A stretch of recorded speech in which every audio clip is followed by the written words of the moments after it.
తప్పకుండా ప్రభుత్వం చేయగలిగిన పనులు తప్పకుండా చేసే బాధ్యత నేను తీసుకుంటా.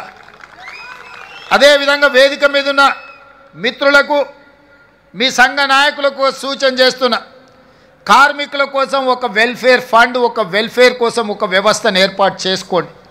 దానికి రాష్ట్ర ప్రభుత్వం నుంచి అప్ ఫ్రంట్గా 10 కోట్ల రూపాయలు ఆ వెల్ఫేర్ ఫండ్ కింద నేను డిపాజిట్ చేస్తా.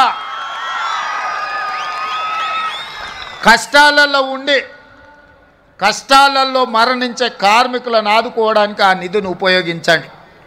ఇదే కాదు, ఈనాడు మీ శ్రమతో ఏర్పడే పెద్ద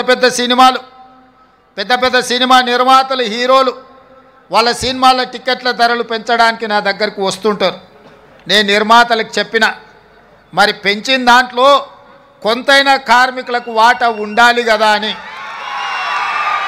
రాష్ట్ర ప్రభుత్వం సినిమా టికెట్ల ధరలు పెంచితే హీరోలకు ఆదాయం వస్తుంది, నిర్మాతలకు ఆదాయం వస్తుంది, కార్మికులకు మాత్రం ఒక్క రూపాయి కూడా అదనంగా రావడం లేదు.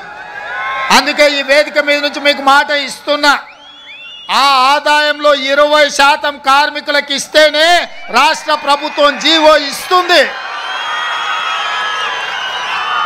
మీ శ్రమతో సంపాదించే ప్రతి రూపాయిలో మీకు వాటా ఉండాలి, మీకు భాగస్వామ్యం ఉండాలి.